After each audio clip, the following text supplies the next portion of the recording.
말씀의 제목 같이 외쳐보겠습니다. 없고 없을지라도 감사합니다. 다시 한번 해봅시다. 없고 없을지라도 감사합니다. 이 하박국이라고 하는 선지자는 남유다 왕국 말기 기원전 612년에서 605년까지 활동했던 선지자로, 눈물의 선지자로 불리는 예레미야와 거의 동시대의 선지자입니다. 그가 활동했던 시대는 우리가 살고 있는 시대와 여러 가지로 비슷합니다.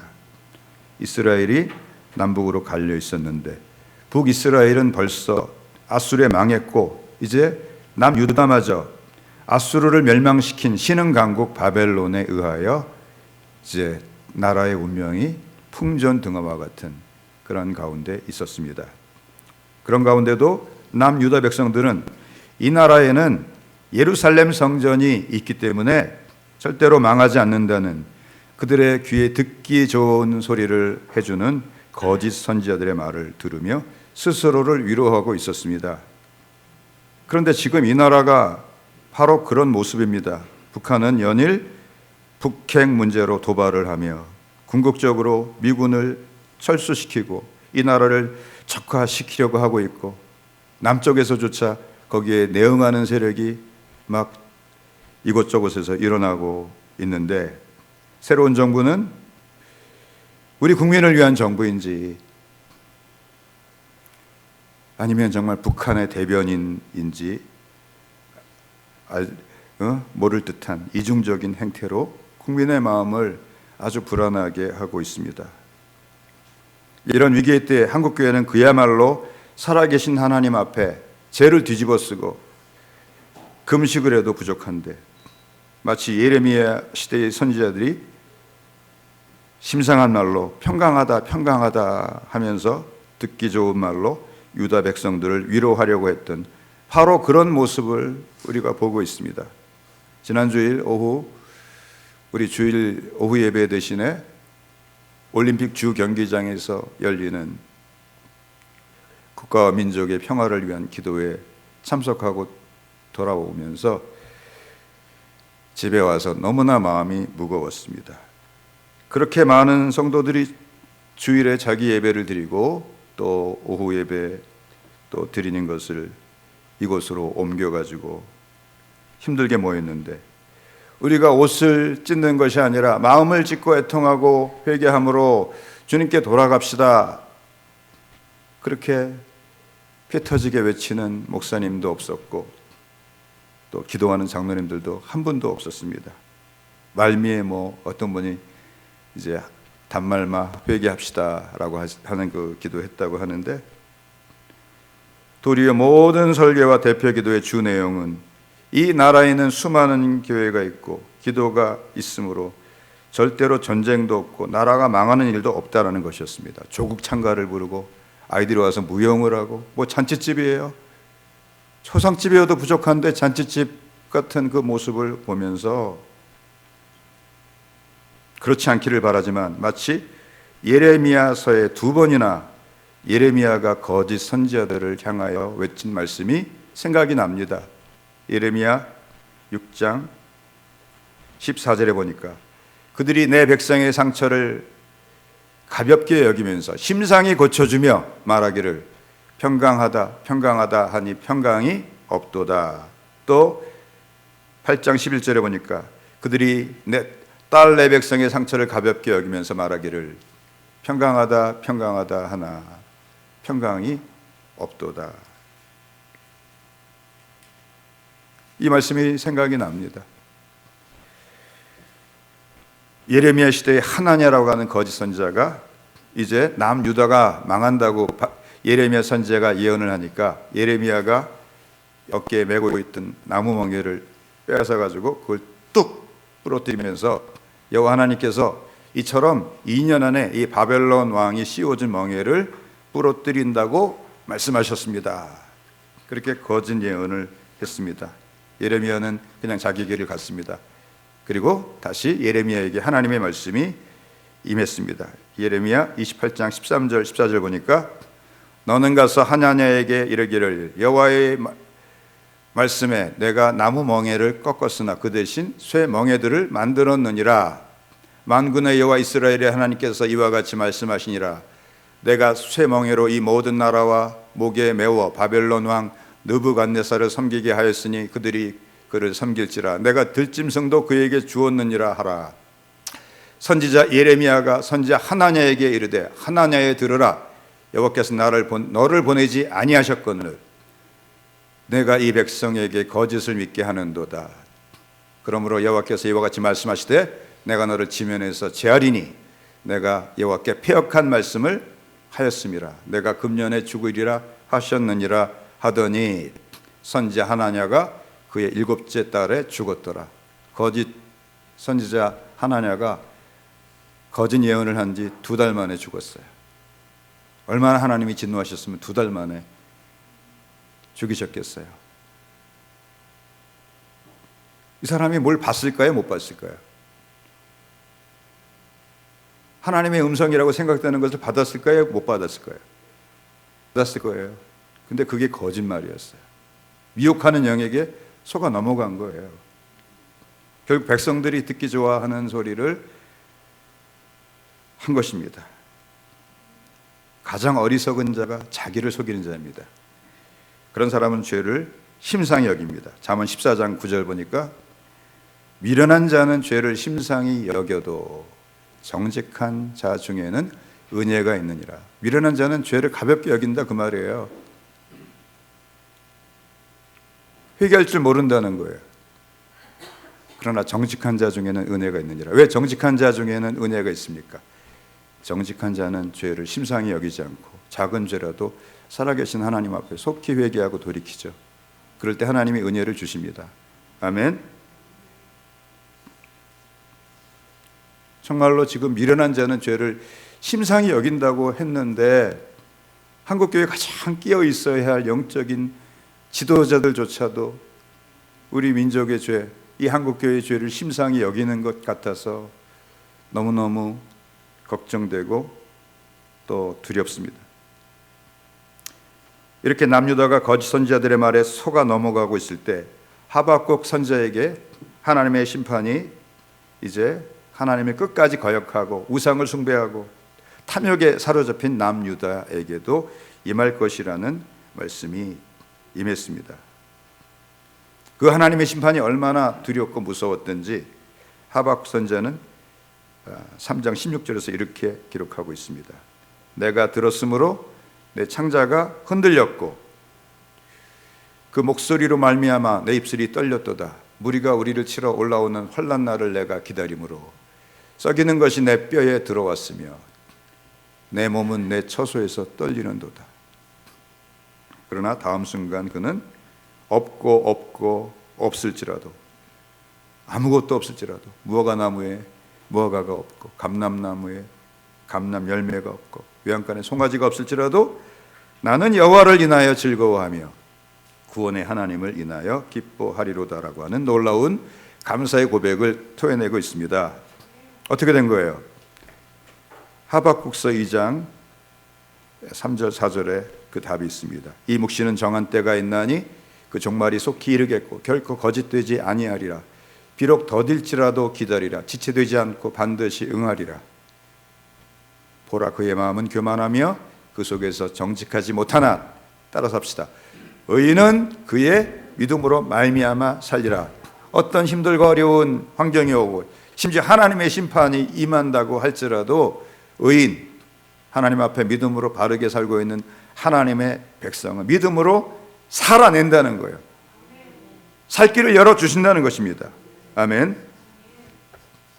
1960년대 70년대 초만 하더라도 전화기가 한 동네에 한두 개 있어서 아마 전화 빌리러 이제 이웃집에 가신 경험이 있으실 것입니다. 그때 백색 전화, 청색 전화라는 말이 있었어요. 제가 어렸을 때 항상 궁금했는데 어제 말씀 준비하면서 처음으로 알았습니다. 백색 전화는 최신부에 등록이 돼 있어서 소유권과 양도가 이제 자유로운 그런 전화기고, 이 청색 전화는 양도 증여 개념이 인정되지 않고 소유권도 설정되지 않는 것이 청색 전화예요. 근데 색깔이 그래서 그런 게 아니고 전화번호부 색깔이 다르기 때문에 그렇답니다. 그런데 이 백색 전화 소유권 인정해주고 이 양도가 또 증여가 가능한 백색 전화 같은 경우 수요가 많으니까 점차 투기 대상으로 변질되어서 그 당시 서울의 집 한 채 값이 130만 원인데 이 백색 전화기 한 대 값이 230만 원이 서울 집값인데 백색 전화 한 대의 값이 260만 원까지 치솟은 적도 있다고 합니다. 또 핸드폰을 이렇게 손에 잡아보세요. 내 손에 집 한 채가 있네 그러세요. 따라서 봅시다. 내 손에 집 한 채가 있네. 아니 내 손에 집 한 채 있는데 뭐 그렇게 우리가 없다고 그러고 불평이 많고 배가 불렀어요. 70년대가 되면은 이제 냉장고, TV, 세탁기는 기본이고 지금은 TV도 UHD 칼라 TV에다가 뭐 냉장고에 뭐가 있다고 말을 해주고 요리는 어떻게 하라고 요리까지 가르쳐주는 그런 냉장고가 나왔어요. 전자레인지, 컴퓨터, 김치 냉장고도 기본이고 또 이제 사업하는 대부분 분들이 이제 자기 차를 가지고 있고 뭐 전화기, 핸드폰은 말할 것도 없어요. 낙심이 되면은 핸드폰을 바라보세요. 아 이게 집 한 채다. 집 한 채다 그렇게 생각을 하시길 바랍니다. 자 그런데 이런 것들은 그들의 의식주 생활을 편리하게 우리들의 생활을 편리하게 해주는 것이지 이런 것이 없다고 우리 생존이 전혀 위협되지 않습니다. 핸드폰 없어 할 수 있어요. 세탁기 없어도 할 수 있어요. 냉장고 없어도 불편하지만 살 수는 있어요. 근데 여기 하박국 선지자가 없다고 고백하는 7가지 밭의 소출을 밀과 보리 두 가지로 보면 7가지가 됩니다. 무화과, 포도, 감람, 또 외양간의 소, 우리의 양, 또 이 아무것도 없는 거예요. 7가지가 없으니까 다 없다는 뜻이에요. 그런데도 뭐라고 고백을 합니까? 나는 여호와로 말미암아 즐거워하며 나의 구원의 하나님으로 말미암아 기뻐하리로다라고 이 하박국 선지자는 외치고 있습니다. 아멘. 우리로 말하면 경제는 파탄이 나고 정치는 소망이 안 보이고 국가 안보는 일적즉발의 위기에 처해 있고 집에는 쌀이 떨어지고 수도, 전기, 가스가 끊기고 주유소에 갔더니 기름이 없어서 주유를 못하는 그런 상황이 오더라도 나는 여호와로 인하여 기뻐하고 즐거워하겠다는 것입니다. 아멘. 오늘 추수감사주를 맞은 우리는 하박국 선지자는 없고 없을지라도 감사했는데 우리는 너무나 많은 것을 가지고 있습니다. 근데 정말 중요한 것을 우리가 가지고 있지 못해요. 그게 뭐죠? 감사가 없어요. 입에서 감사가 떠나지 말아야 됩니다. 할렐루야. 예수 믿는 사람의 가장 중요한 특징이 기쁨과 감사예요. 아멘. 몇 년 전부터 이 나라에 헬조선, 금수저, 운수저, 3포세대, 5포세대, 심지어 M포세대라는 말이 유행해서 저도 설교 중에 몇 번 언급한 적이 있는데 지금 생각해 보니까 이런 말들은 이 사회의 불만을 부추기기 위해서 누군가 만들어서 인터넷에 유포시킨 그러한 아주 의도적인 말이라고 생각이 됩니다. 제가 공산주의와 신천지의 공통점을 발견했어요.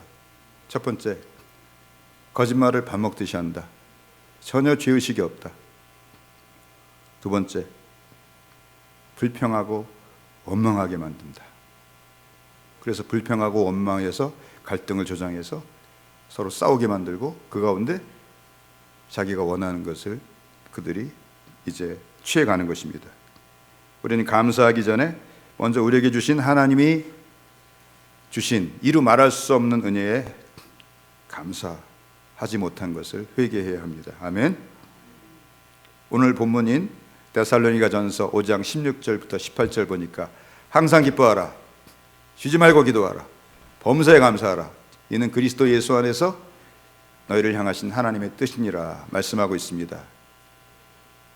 이것이 그리스도 예수 안에서 너희를 향하신 하나님의 뜻이니라, 이 말씀은 전체 세 가지 전체에 걸려 있는 것이 아니고 문법적으로 보면은 범사에 감사하라에 걸려 있어요.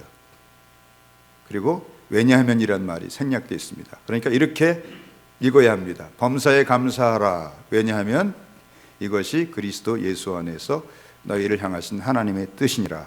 왜 범사에 감사하라에는 이렇게 또 사적처럼 이것은 그리스도 예수 안에서 너희를 향하신 하나님의 뜻이기 때문이다라고 하는 말씀이 붙어 있는 것일까요?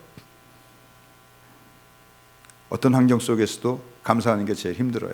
여기 범사에 감사하라고 번역을 해서 평범한 일, 작은 일 감사하라, 그렇게 우리가 오해하기 쉬운데 원문을 보면 그런 뜻이 아니에요.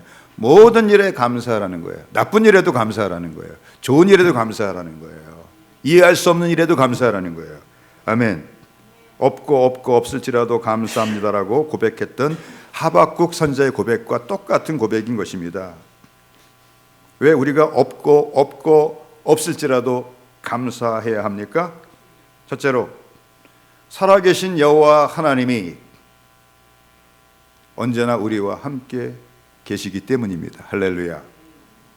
저는 우리나라와 한국교회를 생각하면 가슴이 답답하고, 주여 이 나라 이 민족 한국교회를 불쌍히 여기시옵고, 그래서 막 갖다 붙여요. 북한 동포 때문에 불쌍히 여기시고, 세계 선교 때문에 불쌍히 여기시고, 그냥 하나님께 그냥 살려달라는 막 명분을 제가 찾아요. 왜냐하면 그만큼 이 나라가 참 심각한 국가적인 위기에 처해 있다고 생각되기 때문입니다. 그러나 제가 이 말씀을 준비하면서 한 가지를 깨닫고 이제 회개했습니다. 아무리 상황이 어렵고 엄중하더라도 이 모든 것이 하나님의 손 안에 있습니다. 하나님이 이 모든 것을 통제하고 계십니다. 중요한 것은 이 하박국이라고 하는 이름이 하나님과 씨름하다 혹은 하나님과 꽉 껴안다 그런 뜻인데, 우리가 하나님하고 씨름하는 거예요. 하나님과 꽉 껴안는 거예요. 아, 얘가 왜 이래? 절로 가. 그래도 안 돼요. 꽉 껴안아야 돼요. 우리 아이들이 그럴 때 있죠. 엄마 꽉 막 붙잡아요. 아, 얘가 왜 이래? 귀찮게. 귀찮아 할 수 없어요. 껴안아야 돼요. 할렐루야. 여호와라는 이름은 하나님께서 모세를 애굽에서 종살이하는 이스라엘 백성들에게 보낼 때 모세에게 가르쳐 주신 하나님의 이름입니다. 모세는 내가 이제 이스라엘 백성들에게 가서 너희 조상의 하나님이 나를 너희에게 보내셨다고 하면 분명히 그들이 그 신의 이름이 뭐냐고 나한테 물어볼 텐데 내가 뭐라고 대답하리까? 그렇게 이제 하나님께 질문을 드렸어요. 그때 하나님이 말씀해 주신 이름이 바로 스스로 있는 자라는 뜻의 여호와라는 이름이에요. 왜 모세는 이스라엘 백성들에게 자기가 가면 그들은 틀림없이 너희 조상의 하나님의 이름, 그 신의 이름이 뭐냐고 물을 것이라고 예상했을까요? 애굽에는 수많은 신들이 있는데 이름이 없는 신이 하나도 없어요.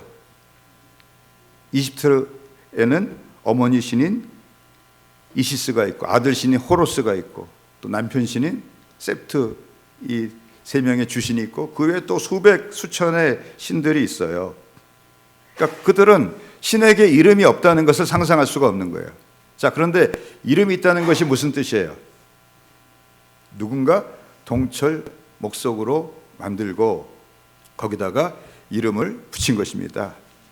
혹시 여기서 나는 내 이름을 내가 지어가지고 나왔다 그런 분 계십니까? 그러면 잘 돌봐드려야 돼요. 병원에 보내드려야 됩니다. 누군가 나보다 먼저 있던 분이 나에게 이름을 지어줬죠. 그러니까 하나님이 나 스스로 있는 자라 말씀하실 때는 누가 감히 나에게 이름을 붙이겠느냐, 나는 스스로 있는 자다 라는 뜻이에요. 나는 애굽의 신들하고는 나는 비교도 할 수 없는, 나는 영원 전부터 영원 후까지 존재하는 그런 하나님이란다. 그러면서 그 뜻을 일부러 여호와라는 이름에 담아서 이름으로 가르쳐 주신 것입니다. 그래서 어떤 분들은 이 스스로 있는 자가 이제 미완료형이기 때문에 미완료형은 미래로 번역할 수 있습니다. 그래서 모든 것을 잊게 하는 자라는 뜻으로 번역을 하기도 합니다. 우리 하나님이 어떤 분이세요? 스스로 있는 자일 뿐만이 아니라 모든 것을 잊게 하시는 분이에요. 하나님이 빛이 있으라 하시니까 빛이 생겼어요. 물과 물이 나뉘어서 궁창이 생기라 그러니까 그렇게 됐어요. 아멘. 홍해가 갈라지라 하니까 홍해가 갈라져서 마른 땅이 되어서 마른 땅처럼 이스라엘 백성들이 건넜어요. 하늘에서 만나가 내리고 바위에서 물이 나라 하니까 만나가 내리고 물이 나되 40년 동안을 내렸어요. 그래서 200만 명이 넘는 이스라엘 백성들이 광야에서 40년을 살았어요. 아마 애굽하고 저 가나안 땅에서 간첩들을 안 보냈겠어요? 저놈들이 뭐 먹고 사나? 뭘 마시고 사나? 왜냐하면 광야에 먹을 게 없는 거 알거든요. 마실 게 없는 거 알거든요. 근데 수염이 이렇게 있는 머리 허연 할아버지가 뭐라고 막 그러면은 막 바위에서 물이 철철 나와요. 새벽에 되니까 뭐가 하늘에서 막 내려와요. 야, 이상한 민족들이네. 이상한 이 괴물 같은 민족이네.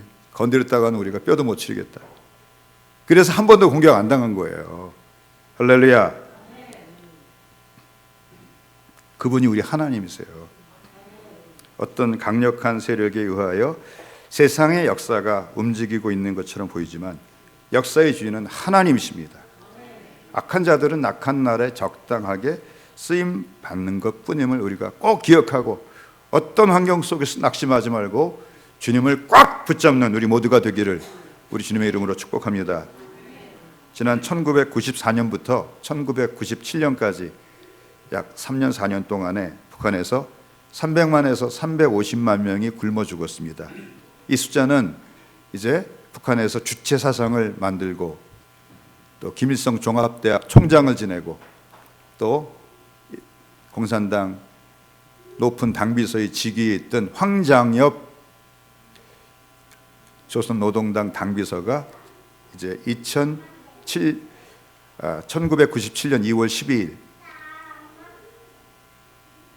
우리나라의 망명을 하면서 알려준 정보이기 때문에 거의 정확할 것입니다. 지금도 1년에 8,000명, 어떨 때는 5,000명, 어떨 때는 10,000명, 12,000명씩 매년 굶어 죽는데요. 어떤 프랑스 학자가 연구한 바에 의하면 모택동의 대약진 기간 동안에 굶어 죽은 사람이 약 4천만 명 정도 된답니다. 전 인구의 5%예요. 이게 공산주의예요. 그리고 그 다음에 또 문화 대혁명 하면서 또 1,000만에서 2천만 명이 또 죽어요. 그래봤자 인구의 한 6, 7%밖에 안 됩니다. 그런데 이 대량 아사 사태가 발생하기 전에 북한의 인구가 2천만 명이라고 할 때 350만 명이면은 17.5%가 굶어 죽은 거예요. 5명 중에 1명, 6명 중에 1명 굶어 죽은 거예요. 한 집, 두 집마다, 세 집마다 2명이 죽은 거예요. 얼마나 무서운 거예요. 어떻게 된 일일까요? 역사의 주관자이신 하나님이 왜 이런 일을 허락하시는 것일까요? 하나님께서는 하나님을 버리고 교회당을 부수고 예수 믿는 사람들을 죽이고 김일성이라고 하는 개인을 하나님처럼 우상으로 섬긴 그 무서운 죄가 어떤 결과를 가지고 오는지를 전 세계에 생생하게 보여주시는 것입니다. 아멘. 김일성이 집권하고 이제 반대파 세력들을 다 숙청하고 나서 어느 정도 정권이 안정되자 제일 먼저 한 일 중에 하나가 평양 대부흥이 일어났던 장대연 교회를 허물고 그 자리에다가 평양소년 대궁전을 지은 것입니다. 왜요? 자라나는 청소년들을 거기에 불러가지고 김일성을 찬양하게 하고 또 김일성 주체사상 유일 수령님만 섬깁시다 그거 가르치려고 한 거예요. 하나님을 찬송하는 예배하는 장소가 김일성을 찬송하고 김일성을 예배하는 장소가 됐어요. 그리고 북한 전역에 김일성 동상 38,000개, 김정일 동상 38,000개, 또 기타 김일성이 다녀가면 거기를 또 특별한 유적지를 만들어서 거기다 지붕까지 만들어요. 그런 것 다 포함해서 14만 곳이 되는데 1년에 그거 관리하는 데만 4,500억 원이 들어간대요. 4억 달러. 근데 3억 달러면 북한 주민들 한 사람도 굶어 죽이지 않고 배부르게 먹을 수 있는 돈이에요. 그러니까 굶어 죽든 말든 김일성, 김정일을 신으로 섬겨야 되는 거예요. 그런데 이런 과정에서도 또 우리 하나님은 또 역사하세요.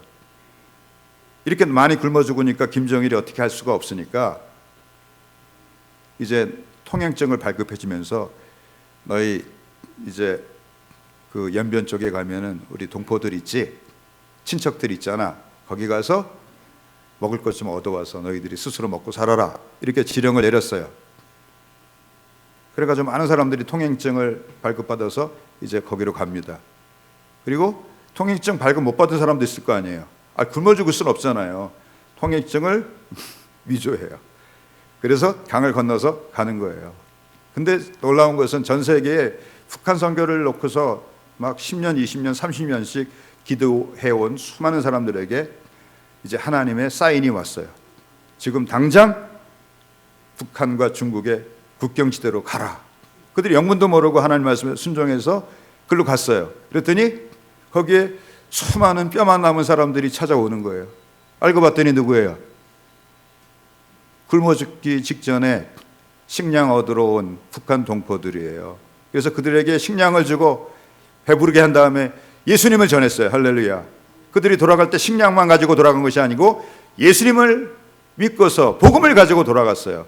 그리고 그들이 돌아가서 자기가 믿은 예수님을 전했어요. 근데 많은 사람들이 예수님을 받아들였어요. 왜? 소망이 없거든요. 오늘 죽을지 내일 죽을지 모르거든요. 마음이 가난해졌어요. 할렐루야. 그리고 그 숫자가 20만 명까지 되니까 자꾸 이제 드러나서 잡혀가는 거예요. 곽선희 목사님이란 분이 1990년대부터 북한을 이제 드나들면서 이제 돕는 그런 사역을 했는데, 한 번은 만찬을 하면서 옆에 있는 그 공산당 간부가 이렇게 말을 하더래요.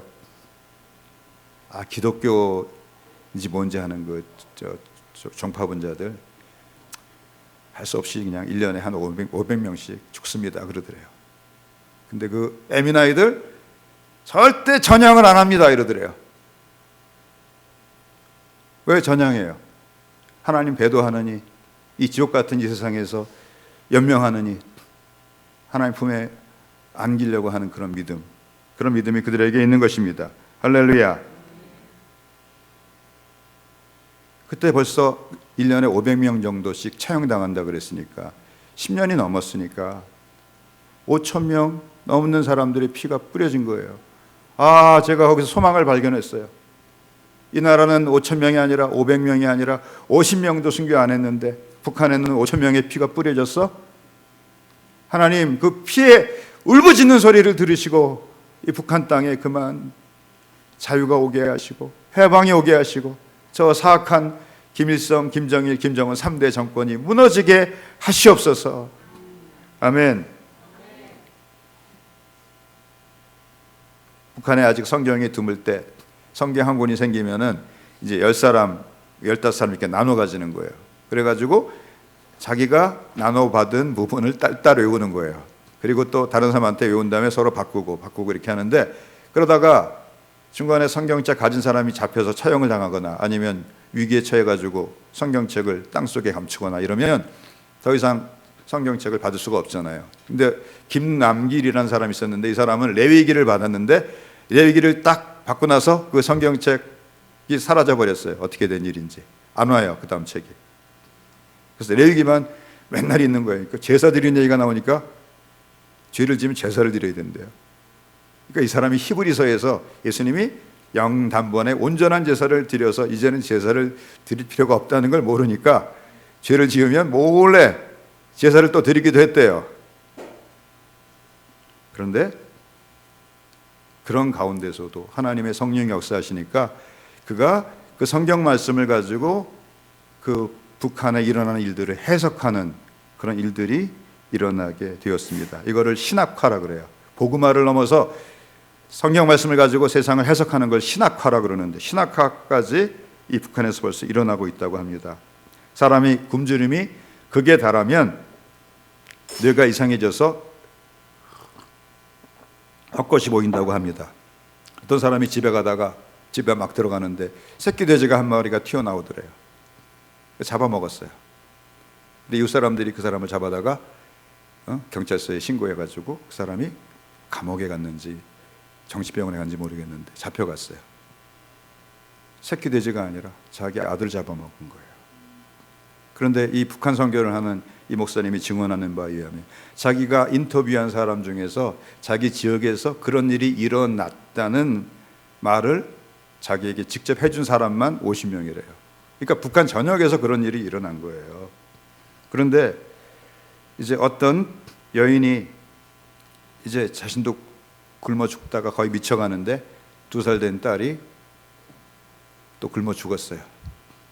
그러니까 미쳐가지고 그 딸을 삶아가지고 잡아먹었어요. 그리고 머리하고 손은 이게 뼈가 많으니까 먹을 수가 없으니까 이 사발 같은 데 함지박에 입고서 돌아다니면서 돼지고기 드세요, 돼지고기 드세요, 이런 거를 이분이 직접 목도를 한 거예요. 그러면서 이분이 레위기 26장, 자기가 딸딸 외운 그 말씀을 기억하게 되었어요. 26장 1절에 이렇게 말씀을 하고 있습니다. 너희는 자기를 위하여 우상을 만들지 말지니 조각한 것이나 주상을 세우지 말며 너희 땅에 조각한 석상을 세우고 그에게 경배하지 말라. 나는 너희의 하나님이 여호와임이니라. 그런데 이렇게 말씀하셨는데 어떻게 했어요? 북한 땅에 김일성, 김정일 동상만 7만 6천 개예요. 또 김정숙, 김정일 어머니 동상까지 하면 거의 10만 개가 된답니다. 그리고 이제 쭉 내려가서 26절부터 29절에 보니까 내가 너희가 의뢰하는 양식을 끊을 때, 그러니까 북한처럼 기근 사태가 올 때에 열 여인이 한 화덕에서 너희 떡을 구워 저울에 달아주리니 너희가 먹어도 배부르지 아니하리라. 그런데 그때도 회개하지 않아요. 그러면 너희가 이같이 될지라도 내게 청정하지 아니하고 내게 대항할진대 내가 진노로 너희에게 대항하되 너희의 죄로 말미암아 7배나 더 징벌하리니 너희가 아들의 살을 먹을 것이요 딸의 살을 먹을 것이며 그랬어요. 이 말씀이 생각이 난 거예요. 이 레위기만 외운 이 김남길이라는 사람이 이런 생각을 하게 되었어요. 북한이 하나님을 안 믿는데도 그 성경 말씀은 이 땅에도 적용이 되는구나. 그리고 이렇게 썼습니다. 이미 돌이킬 수 없는 재앙이 이 땅에 미치고 있었다. 생각해보라. 밥 한 술만 먹이면 눈이 반짝반짝 빛날 그 아이들이 밥 한 술이 없어서 숨이 넘어가고 있다면 어느 부모가 미치지 않겠는가. 어쩌다가 이 북조선이 부모가 미쳐서 자식 잡아먹는 나라가 되었는가. 그것은 미제국주의 때문도 아니고 남한의 괴뢰분자 때문도 아니고 이 성경 말씀 그대로 북한이, 조선이 하나님을 버리고 교회당을 부수고 사람을 신으로 섬겼기 때문이다. 하나님 버리면 이렇게 되는 거예요. 유럽을 보세요. 하나님 버렸죠. 어떻게 되는지 보세요. 이미 유럽은 끝났어요. 자살폭탄 대상자들이 5,300만 개가 있어요. 언제 터질지 몰라요. 근데 저는 이 말씀을 보고 마지막 남은 재앙이 하나 있어요. 신명기에 보면 마지막 남은 재앙이 뭔지 아세요?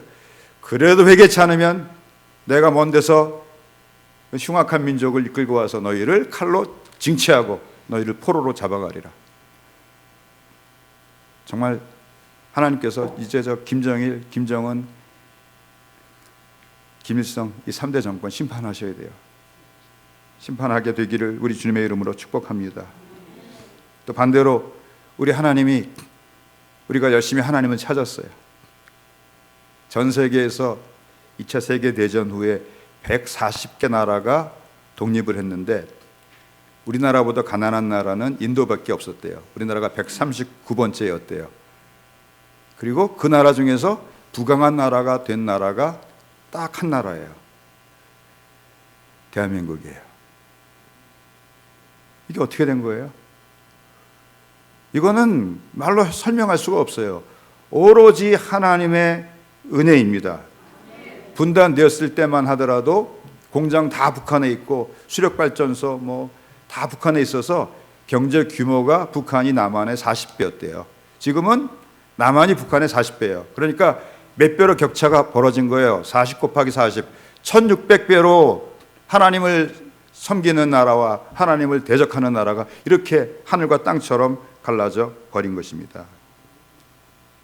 역사의 주관자이신 우리 하나님이 살아계심을 믿고 그 하나님과 씨름하고 그 하나님을 꽉 껴안는 우리 모두가 되기를 우리 주님의 이름으로 축복합니다.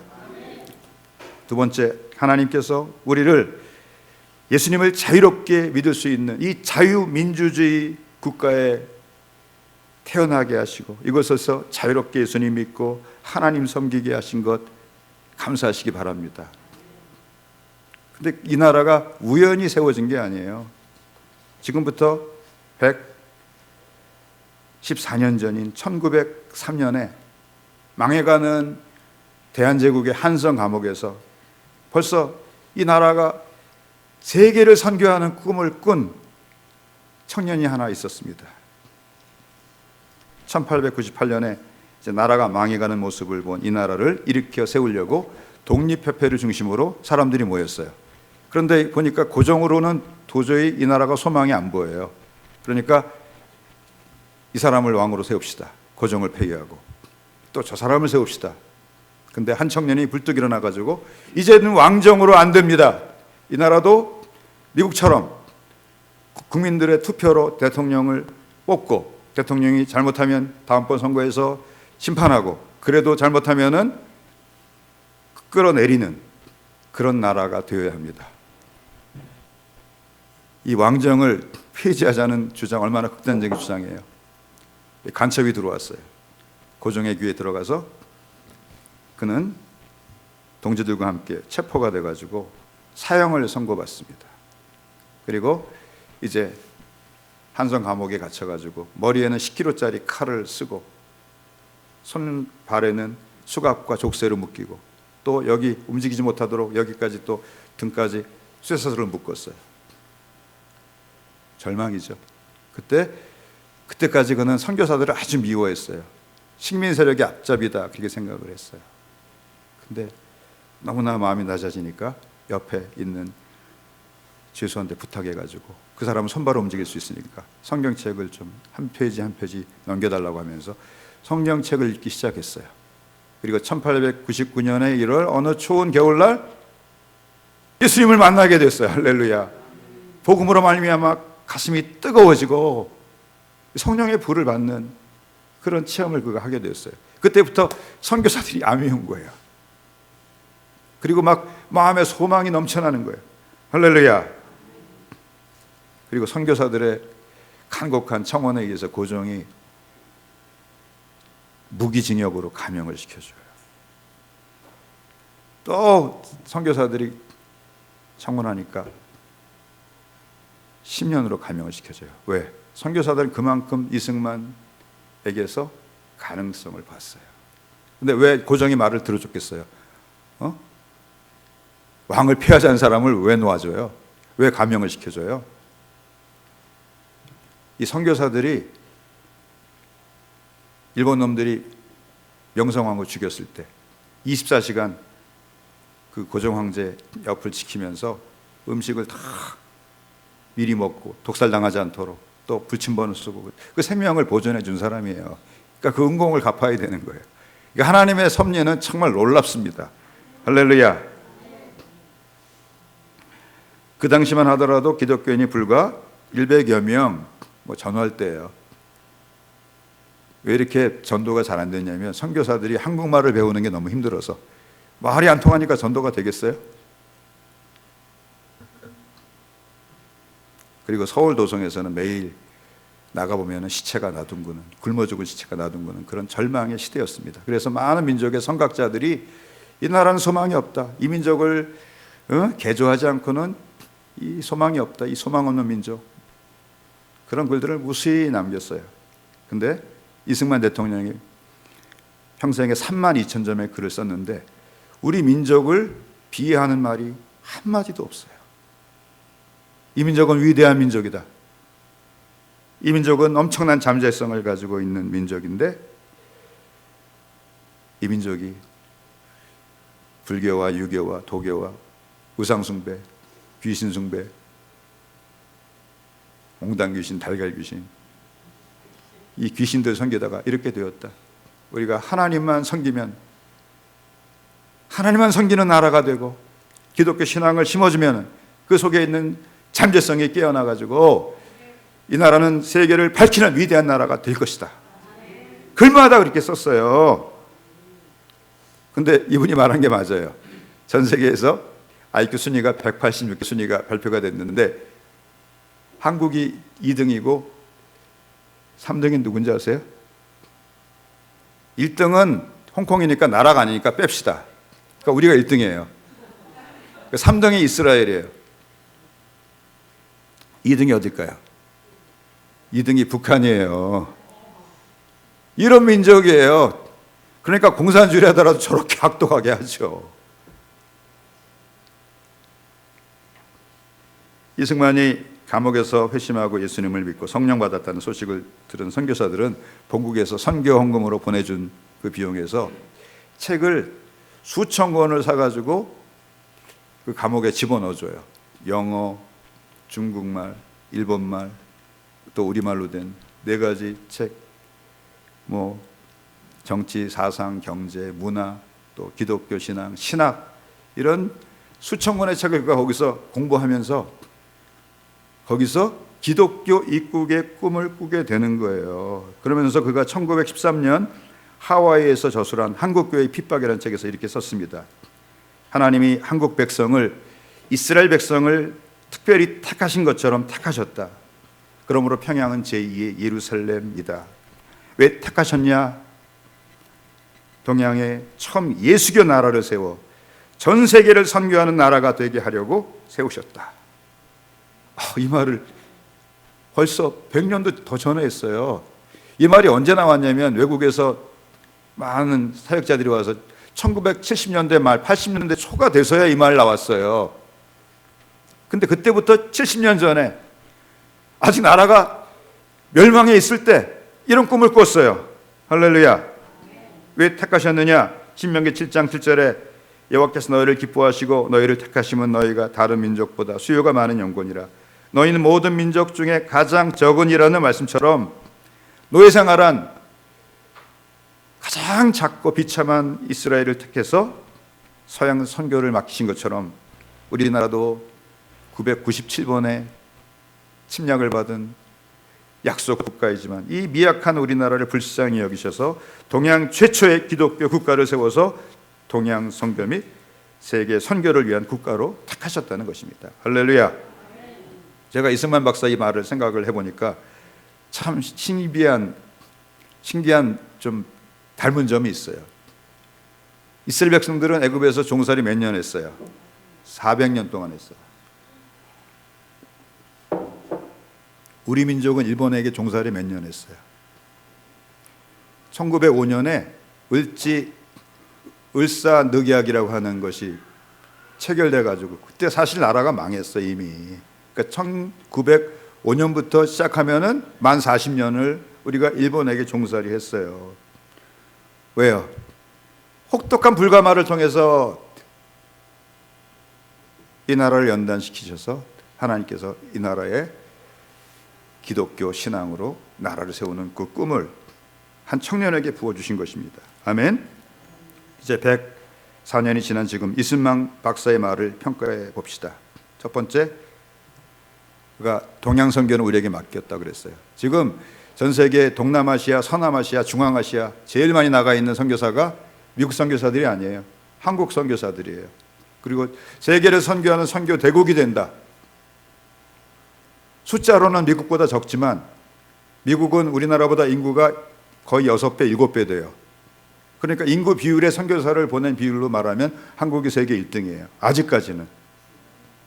그리고 그 다음에 나중복을 받는다 그랬어요. 당장복이 아니라.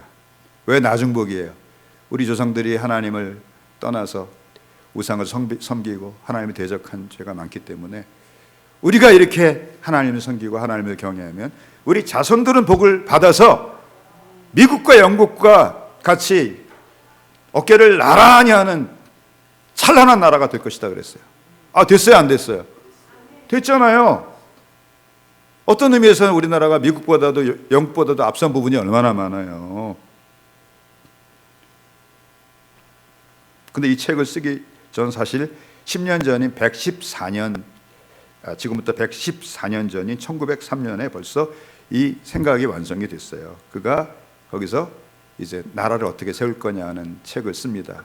근데 그 제목이 교회 경략이에요. 국가 경략이 아니고 교회 경략이에요. 왜요? 교회가 서지 않으면 나라가 설 수 없다고 본 거예요. 경륜할 때 경자, 지략할 때 약자. 거기서 벌써 이 세 가지를 말을 했어요. 할렐루야. 조선시대에 예수 믿는 사람이 수백 명밖에 안 될 때 벌써 그는 이런 위대한 꿈을 꿨습니다. 그리고 마침 또 그가 이 갇힌 한성 감옥에 잡혀온 사람들이 350명 정도 되는데 그 중에 많은 사람들이 우국지사였어요. 조정은 친일파, 친정파, 친노파가 다 장악하고 있기 때문에 우국지사들은 다 사상범으로 몰려가지고 이제 감옥을 쳐넣는 거예요. 근데 그 감옥에서 이승만 대통령이 전국의 기독교인이 수백 명밖에 안 될 때 40명을 전도합니다. 나중에 모아놓고 예배를 드리고 찬송을 하고 그들에게 성경을 가르치고 할렐루야. 그래서 거기서 40명이 하나님 앞에 기도하고 이렇게 이제 결의를 다져요. 목숨만 살려주셔서 이 감옥에서 나가면 전 생애를 바쳐서 이 민족에게 기독교 신앙을 전파하겠습니다.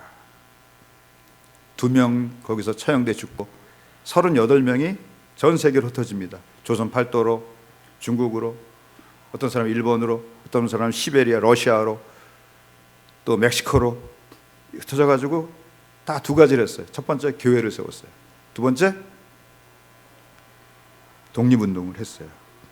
근데 이 40명 중에 보통 사람들이 아니에요. 임시정부 주석을 7차례나 지내고 5대 국무령을 지낸 이동용 선생, 또 월남 이상제 YMCA를 만드셨죠. 또 3.1운동 때 33인 중에 한 사람 이종인 선생, 또 무장독립투쟁가 박용만 선생 등등 수많은 사람들이 여기서 이승만을 통해 복음을 받는 거예요. 할렐루야. 그 평생 동지가 돼요. 그러다가 이제 이들은 요한복음 8장 31절 32절의 말씀에 꽂히게 됩니다. 그러므로 예수께서 자기를 믿은 유대인들에게 이르시되 너희가 내 말에 거하면 너희가 참 내 제자가 되고 진리를 알지니 진리가 너희를 자유롭게 하리라. 이 말씀을 따라서 하는 거예요. 그러면서 이제 다시 할 때는 진리가 조선을 자유케 하리라. 할렐루야. 이걸 복창을 했대요. 그리고 1904년에 러일 전쟁이 터지니까 이 고종 황제가 거기서 조금 이제 미국의 도움을 얻으려고 특사를 파견해야 되는데 영어를 잘하는 사람이 없나 찾아봤더니 그 민영환이라고 우리나라 망하는 날 자결하신 분 계시죠? 그 충신이죠. 그분이 이승만을 청거를 해요. 그래서 미국의 특사로 가서 미국의 대통령 테오도어 루즈벨트를 만나게 됩니다. 근데 벌써 그때 일본은 미국하고 필리핀은 미국이 차지하고 조선은 일본이 차지한다고 벌써 다 미력이 끝난 상태예요. 그러니까 그 특사로서의 사명은 그가 실패하게 되지만 거기서 이제 공부를 시작합니다. 조지 워싱턴 대학에 들어가서 영문학사를 받고 하버드 대학에서 철학 박사를 받고 프린스턴 대학에서 국제법 박사학위를 받습니다. 다 대통령들이 나온 대학이에요.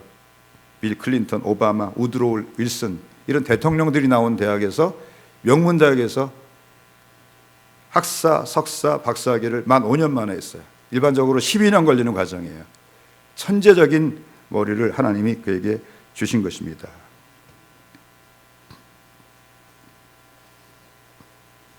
그리고 그가 얼마나 뛰어난 사람인지 벌써 공산주의 위험성을 공산주의 혁명이 일어난 지 일주일 만에 연설을 하면서 공산주의는 반드시 망한다. 왜냐하면 공산주의는 하나님이 인간에게 주신 자유를 뺏어가기 때문이다. 연설한 최초의 사람이에요. 어떻게 됐어요? 72년 만에 공산주의 1989년에 무너졌어요. 6.25 전쟁이 영적인 전쟁이라는 것을 아십니까? 왜 영적인 전쟁이에요? 이 나라가 전 세계를 선교하는 제사장 나라, 선교 대국이 되지 못하도록 사단이 북한과 소련을 충동질해서 일으킨 전쟁이 바로 6.25 전쟁이에요. 그것을 보여주는 상징적 사건이 있습니다. 1865년에 미국 상선 제너럴 셔머너가 대동강을 이렇게 거슬러 올라가고 있었습니다. 장마철이어서 물이 불어가지고 가능한 일이었습니다. 그러면 통상을 요구했는데 거절당합니다. 그러다가 이제 장마가 끝나니까 물이 줄어드니까 이 쑥섬이라는 섬에 좌초하게 돼요. 그때 평양 감사 박 교수가 이끄는 군민들에게 이제 공격을 받아가지고 38명 전원이 이제 죽습니다. 근데 그 마지막에 한 청년이 죽어가면서 성경책을 그 포졸에게 건네줘요. 그 청년이 토마스 선교사예요. 우리나라 최초의 선교사예요. 근데 공산당이 어떻게 했는지 아세요?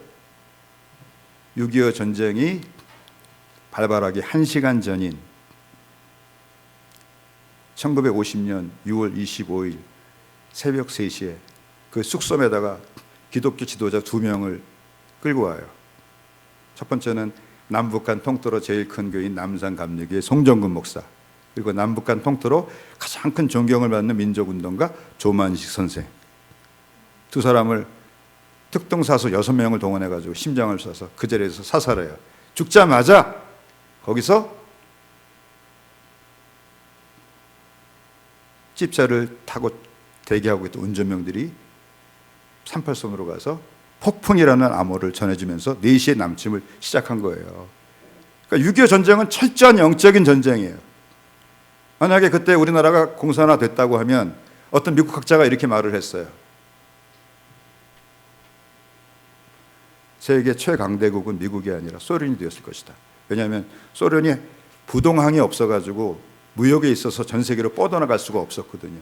근데 부산항을 얻어봐요. 그 부강한 국력 가지고 전 세계를 공산화 시켰을 것이라는 거예요. 그럼 전 세계가 굶어 죽는 거예요. 이승만 대통령이 말년에 이제 6.25 전쟁을 승리로 이끈 다음에 교만해지기도 하고 또 너무 나이 드셔가지고 간신배들의 아첨에 둘러싸여가지고 실정을 많이 하셨어요. 그러나 그가 이 나라를 위해서 위대한 꿈을 꿨는데 됐어요, 안 됐어요? 우리가 그 전만큼은 높이 평가하고 우리가 그 정신을 이어가야 할 줄 압니다. 할렐루야. 마지막으로 우리가 감사할 것이 있어요. 이곳에 원흥사랑의 교회를 세워주셨어요. 할렐루야. 작년 이맘때만 하더라도 이곳에 원흥사랑의 교회가 세워질 거라고 예상하신 분이 계세요? 없어요. 근데 이승만 박사는 참 얼마나 그 뛰어난 분인지 태평양 전쟁이 일어나기 4개월 전에 Japan Inside Out, 일본이 미국을 친다, 하와이를 친다, 그리고 자살 테러를 할 거다, 이렇게 예견을 했어요. 근데 4달 후에 1941년 12월 7일 이 이승만 박사가 예견한 대로 일본이 진주만을 공격해, 하와이.